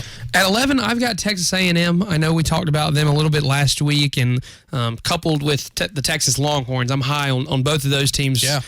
Just from the state of Texas perspective, because I think both of those are kind of on the rise and on the comeback. I know we've talked about Texas being back, but I think A&M with Jimbo coming in his second year, you're going to have a little bit more stability and some fewer questions. He just recruited really, really well.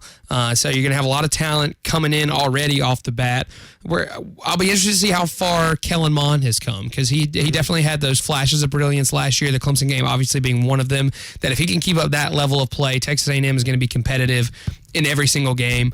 But the thing that's going to hold them back is their schedule. They have to go to Clemson, they have to go to Georgia, they have to go to LSU. Oh, and you have to play Alabama as well. So those 4 games are going to be really tough. But if they can survive those and maybe even go 2-2, 2-2, I think split those 4 games, that's still a top 10 team in the country. And it might be a little early in Jimbo's tenure to be putting them this high up, but I think.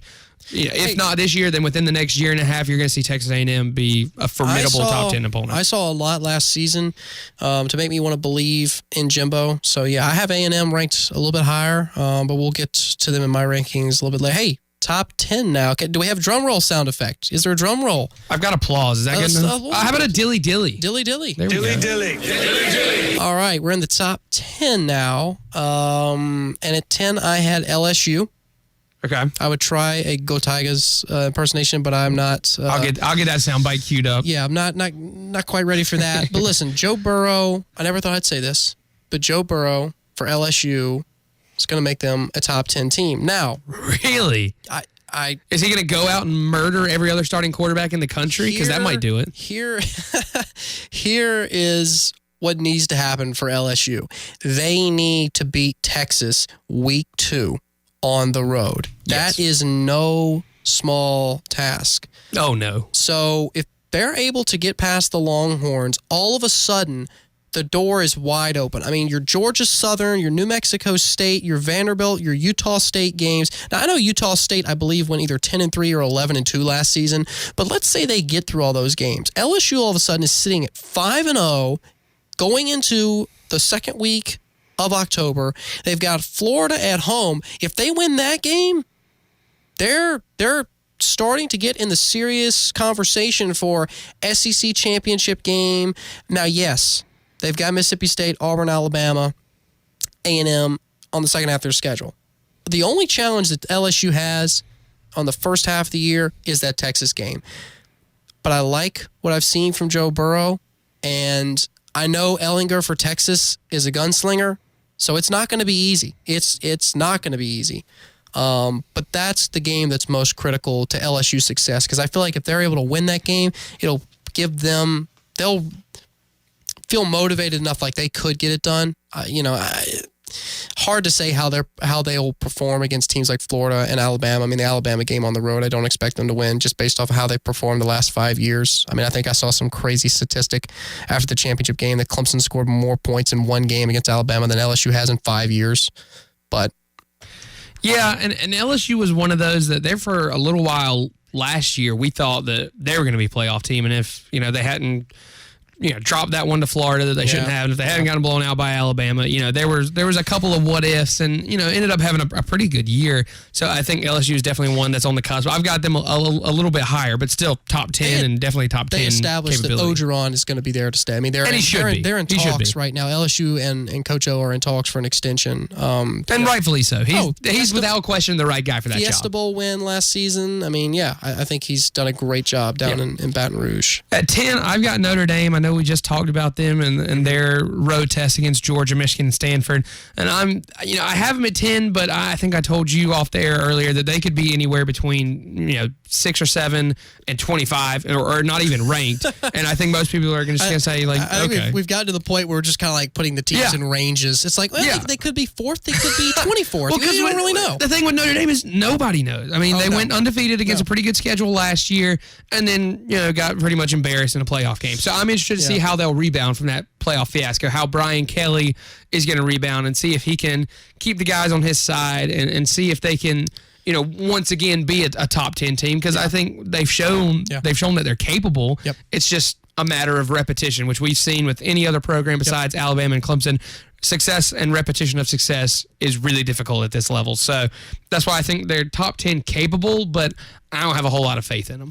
Michigan, I have at 9. Jim Harbaugh has led Big Blue to, listen, they haven't gotten to a Big Ten title, but they've won 10 games 3 of the last 4 years. They haven't been able to get over the hump that was Ohio State, that has been Ohio State, but Urban Meyer's gone now. Ryan Day's a great coach, but he's not Urban Meyer. And the Buckeyes are coming to Ann Arbor in 2019, so the door is open for that Big Ten East Division if you're Michigan.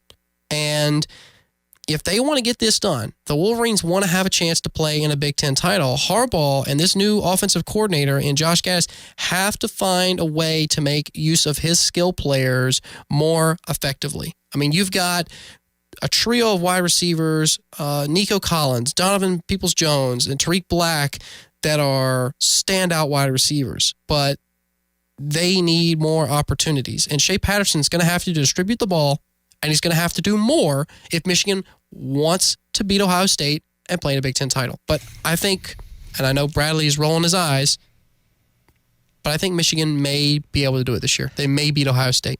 I think I'm right there with you. I want to be on a Michigan hype train if there is one, but I think this is where our rankings are going to start looking more similar, because I've got Michigan at 9 as well. All right. They've got a lot of pieces to replace on what arguably was the best defense in the country last year, but Don Brown being probably, in my opinion, the second best defensive coordinator in the country. You don't expect too much fall off, and it does help that Shea Patterson is going to be back, but that offense is going to need more consistency and more balance. It's been 14 years since they've won a Big Ten title. And you hope that changes, because if there was ever a time for that to change, I think it's now. If you don't lose so many people on defense, you feel better about your chances. But like you say, with the new faces and new places at Ohio State and some of these question marks and some of these other Big Ten programs, the door is definitely more open than it has been in the Harbaugh era. And having Ohio State, come to the big house, that's going to be a huge plus. So Harbaugh's got to manufacture something that's a little bit better than the past couple years. But If they've he still wants been to feel getting good about 10-win that. seasons, which I think you can't really discount. At 8, I have Florida, in my opinion. But listen, the Gators were 10-3 last year. They were second in the SEC East. And they really don't have that tough of a conference schedule. I mean, yes, they have to travel to LSU. Yes, they have to play Georgia at home. They are traveling to South Carolina between those two games, so a pretty tough stretch in mid-October. But there's really nothing else on the schedule that should really shake things up. I think they get past Miami and Florida State. Actually, those two teams start and end their season. They start at Miami, and then they finish with Florida State in the rivalry game at the end of the year. So I think Gators can win 10 or 11 games, and I think they can be right there with Georgia in contention for a shot at an SEC championship berth. Yeah, I'm right there with you as well. I got Florida at 8, and I'm feeling a lot better about the Gators after seeing what they did in their bowl game against Michigan. I think that was a really strong offensive performance, and I think that speaks volumes about Dan Mullen as a quarterback coach. We've seen it in the past. We know that he can take these quarterbacks and really develop them and turn them into star players, as we've seen with Dak Prescott and Tim Tebow when he was when Mullen was an assistant coach at Florida. So to see Felipe Franks have progressed that much in that little time, you expect him to be even better this year. I definitely think Florida is a double-digit win team and could compete for the SEC East, and I think that showdown with Georgia is going to be a really good, really exciting, really important game for the first time in several years. And you had Florida at 8 as well. I do have Florida at 8 as well. Yeah, you already said that. All right, so we got 2 more teams before we go to another break, our last break of the show. 7, I had Texas. Sam Ehlinger is just continuing to mature, and I'm starting to see just how explosive a playmaker he is. And listen, Oklahoma may be the favorite for the Big 12 title this year because of Jalen Hurts, but the gap between these two is shrinking going into 2019. Tom Herman is proving after that win over Georgia in the Sugar Bowl that his program can compete. That was their first double-digit victory season since 2009. Honestly, if I had to pick right now, I'd pick Ehlinger over Jalen Hurts. But that's just me because Ehlinger's already in a system that we know fits him. Hurts, we're not sure about. We know what he can do at Alabama, but he's not at Alabama. And we're still not even sure if Hurts is going to be the starter at Oklahoma. You could see Austin Kendall or Spencer Rattler, the freshman, come in. So there's still questions there. Texas is running back Ingram, and he's going to be coming back as a sophomore. He's going to have a lot of opportunities. There's a lot going right for Texas right now, and that's why I have them at 7. I also have Texas at 7, and a couple of bullet points that I have on my first one is Beck ? Because I think this could be the year that if Texas really and truly does want to be back, this is where you really have to take that next step because, they had that really solid bowl win against Georgia. That was a really good performance that nobody expected them to engineer. Yeah. And with Ehlinger coming back, you've got that stability at quarterback. Tom Herman is finally starting to recruit more strongly in that Texas hotbed area. Exactly. Yes. So I think this is a time for Texas to take that next step. I think kind of similar to the Big 10, the Big 12 is more wide open this year because, with the quarterback questions at Oklahoma and with the porous defense that they had last year and a lot of those guys still being around, you're not really sure if Oklahoma is capable of winning the Big 12, as much so as you were this time last year, maybe looking ahead. So I think this is the time for Texas to take that, like I said, that next step. And so that's why I have them at number 7 with the potential to, if they can survive some of their tougher games on the schedule, you could see them run the table, and who knows? I mean, I think, like I said, I said a couple weeks ago that I think they are capable of winning the Big 12. And if I had to pick one right now, I think I would pick them. Well, the Red River rivalry for them is at home. They play Oklahoma October 12th, but you do want to circle that September 7th game, against LSU, one of the top non-conference games of 2019. All right, last team before we cut to our break, Texas A&M. I've got them at 6. Oh, wow. That's pretty high. That's high. That is high. I mean, I like it. I dig it. I really respect what Jimbo Fisher has done at Texas A&M.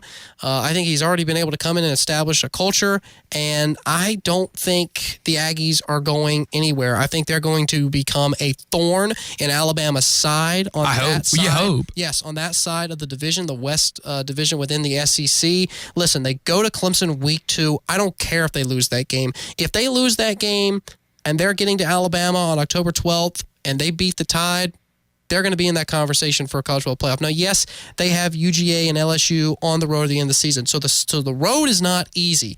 But, and you mentioned them earlier, if they go 2-2 or even 3-1, huge. The Aggies are here to stay. Yeah, and I agree with you from that perspective. That kind of like Texas, this is the year to take that next step. I know with it being Jimbo's second year, there's still a lot to figure out, and you expect them to hopefully split those tough 4 games. And even if they go 1-3, it's still kind of early on to expect them to be a college football playoff contender. But they definitely have that capability. At 6, I have LSU, so I think we basically have those two swapped. Yes. And I know that they're losing a lot, especially on the defensive side of the ball. It's going to be tough to replace a Greedy Williams and a Devin White, those two All-Americans that anchored that defense. But big win over UCF in the Fiesta Bowl. I think a lot of non-Knight fans were excited to see that.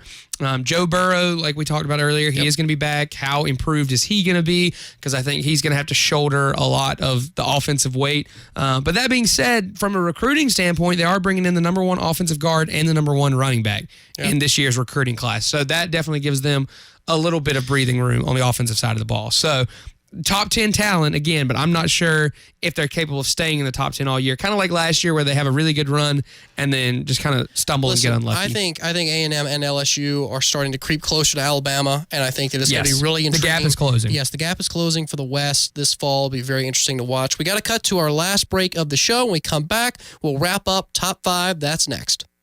Join 105.5 The Roar for the Mark Childress Show. Co-host of the Tiger Tailgate Show and weekend sports anchor at Channel 7, Mark Childress interviews your favorite players and takes a hard look at recruiting. The Mark Childress Show, Saturdays at 9 a.m. only on 105.5 The Roar. Are you ready to go all in on a car? Granger Nissan knows what car will fit you and your family because they are a leader in the market with competitive inventory. They have everything for everyone. Granger Nissan is a family business, so they know the importance of taking care of the ones we love on the road. You can drive with confidence and ease because Granger Nissan has all new vehicles with a lifetime powertrain warranty. Granger Nissan is not just in the car business, they're in the people business. Stop by Granger Nissan of Anderson on 3510 Clemson Boulevard. Graceland Portable Buildings of Pickens is committed to providing high-quality buildings at a great deal, offering buildings for any need, utility sheds for storage, workshops, cabins with front porches, even large garage buildings with roll-up doors. Manufactured to last, Graceland's buildings come with warranties, free delivery, free setup, and the best rent-to-own program in the business. Visit the sales lot at 2331 Walhalla Highway in Pickens or call 864-898-9569. It happens every time. When a hailstorm hits, there's an increase of people who want to take your money for roof repairs. Problem is, many of them are just trying to take advantage of you and don't really know what they're doing. Gilstrap Roofing has been around for decades. Trust Gilstrap Roofing to handle the repairs and deal with the insurance. Just because someone knocks on your door with a card that says they're a roofer doesn't mean they'll do quality work at a reasonable price. Call Gilstrap Roofing, 269-1232. Cars cost less at Travelers Rest at George Coleman Ford, and it's never been more true than February. This month, George Coleman Ford will meet or beat any documented out-the-door price from any upstate dealer. You heard me right. Any new car, truck, SUV, George Coleman Ford will meet or beat any dealer's price. See my friends at George Coleman Ford in Travelers Rest and save big. Applies only to in-stock inventory. Offers within 5 business days. Price matches before applicable rebates.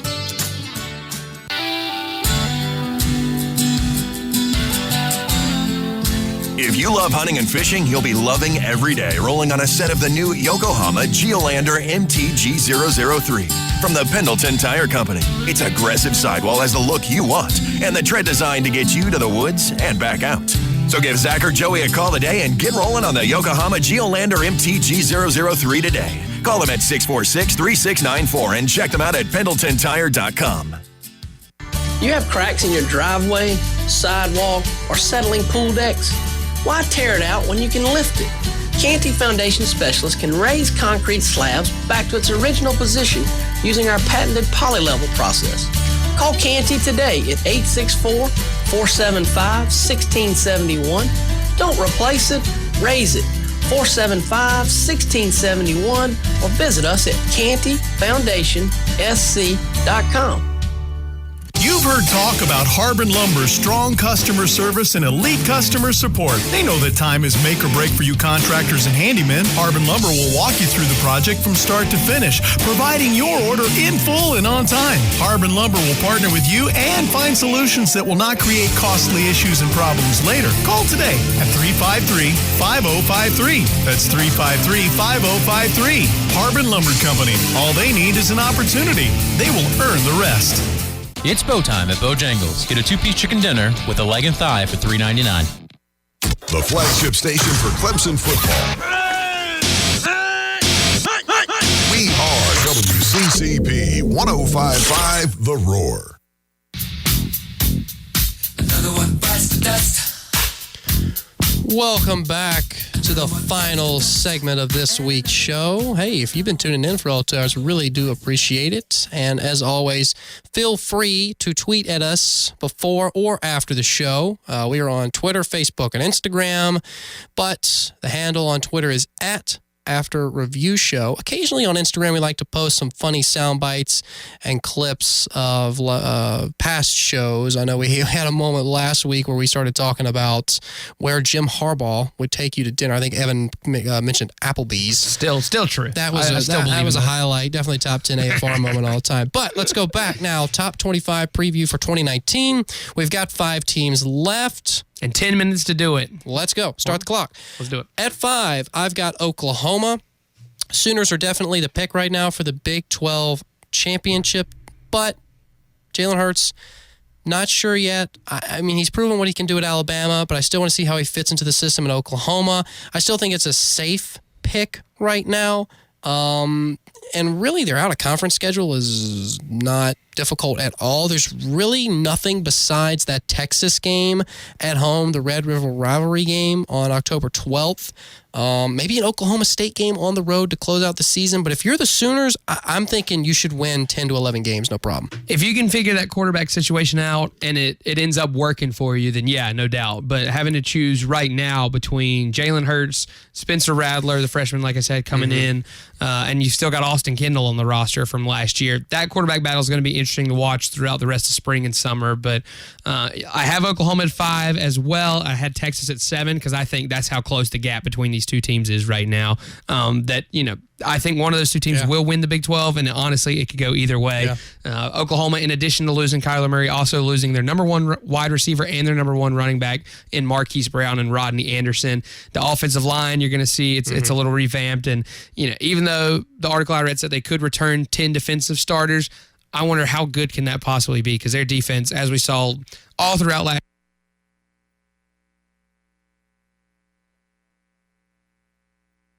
year, and then especially against Alabama, was just not great. Yeah. So that's why I think Oklahoma has a lot of questions on offense for the first time in a couple of years. And if they get those questions answered and get them answered correctly, this team could obviously run the table, win the Big 12, make the playoffs Hurts again. needs to prove to me that he can be as polished a passer as Murray and Baker Mayfield. Right, because in the Big 12, you don't have a choice. Right. And so if he can't throw the ball, he's not going to throw the ball. I don't know if he'll get to that point, but I think Hurts can still improve. We saw him improve a lot. I mean, he made significant strides at Alabama as a junior. Oh, and his experience is going to help with those younger guys anyway. Oh, yeah. He knows how to handle big games. Right. So it'll be interesting to see that quarterback dynamic. Yeah, for sure. Great pick. Great pick, Oklahoma. Thank 5. you as well. All right, moving on. Number 4, I've got Ohio State. The Buckeyes are there. Justin Fields now has been announced that he will be eligible immediately. That certainly makes Ryan Day and co. happy. Listen, Ryan Day is not Urban Meyer. I talked about that when I mentioned Michigan earlier in my rankings, had them at 9, but the Buckeyes have a lot to be excited about. They're definitely going to be the favorite to win the Big Ten, and when you look at the Big Ten right now, I feel like the only teams that really could give them a run are Northwestern, maybe Michigan. Michigan has a lot of Michigan. Yeah, you're hoping at some point. I just don't think Penn State's there yet. I don't think Penn State, Iowa, or Wisconsin are there yet. Wisconsin, Iowa, obviously are in the West. Penn State's in the East. I think the only teams right now that contend with Ohio State in the Big Ten are Michigan and Northwestern, and those teams still have, Michigan's a prime example, significant strides needed to surpass the Buckeyes. Yeah, I would tend to agree with with Michigan and Northwestern being probably they're on the inside two. track, right? Ohio State's on the inside track for a Big Ten title this year. Yeah, and despite the quarterback questions, and I mean you expect Justin Fields to be the starter, and you still have to figure out a new coach. This is the first time Ohio State's had a new coach in several years, so there's still some uncertainties, we'll call them, but.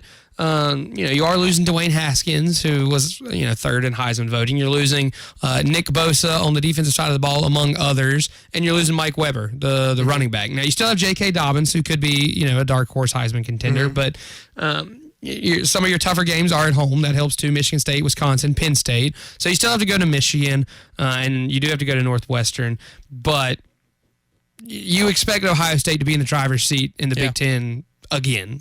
Well, the only other team in the Big Ten that had double-digit wins was Michigan. Michigan was 10-3. Ohio State went 13-1. And we saw how that game went. Yeah.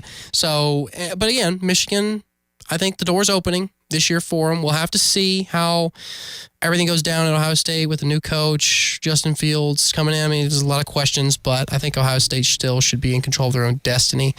At 3, I've got Georgia.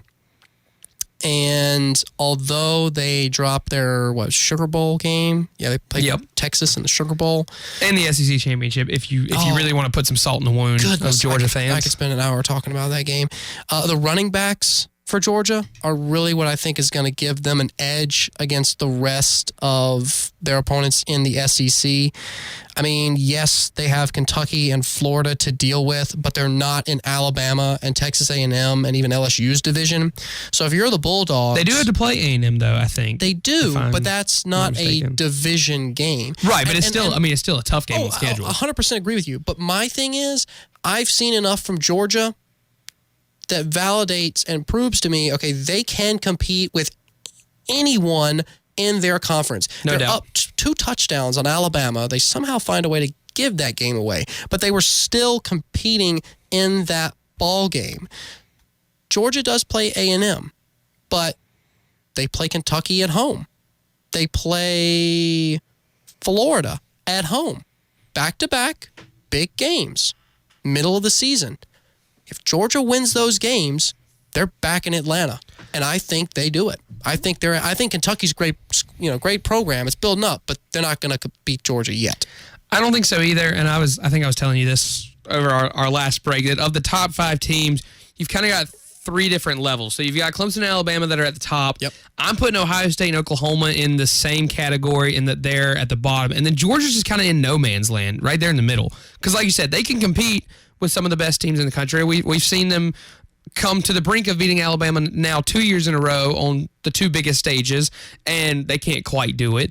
And we've seen them, lose to Texas on a pretty big stage. So we know they're capable of both of those things. And from a Georgia fan's perspective, this is extremely frustrating. Oh, gosh. To know that your team is this talented and this good and have nothing in your trophy case to show for it. So close to SEC championships and playoff berths. For the sake of competitiveness, you hope they get over that hump this year. I've got them at 3 as well, but a lot to replace on the defensive side of the ball, including DeAndre Walker, who many expect to be one of the early picks in the NFL draft. Yeah. So Georgia, I think, is still in pretty good shape. I think Kirby Smart is still, feeling good about his chances. And I know they've been, again, recruiting really well, right up there with Bama in terms of tops in the country. So I think Georgia still is in pretty good shape, but I think they still have some ground to make up if they want to be considered among the elite with Alabama and Clemson at this point. Well, speaking of Alabama, I've got the Crimson Tide at 2. I'm looking at their schedule. We only have a few minutes left in the show. We won't be able to talk about Alabama and Clemson as much, but with Alabama at 2, I look at their schedule. I circle 2 games at A&M and then LSU. And I feel like those are the most important games on their schedule. I really don't think that anyone's going to upset them necessarily. I think the A&M game will be a very interesting one to watch. But Alabama has still proven that they, along with Clemson, are the top 2 programs in the country. Undoubtedly. I've got Alabama at 2 as well. No Jalen Hurts. I'm not sure how much that factors in other than if Tua does get hurt or... They made it to a championship with Tua, so... Right, but we also saw in the SEC championship game, Tua not 100% healthy. He was struggling. You bring Jalen Hurts in, and it's the opposite of what it was in the national championship the year before.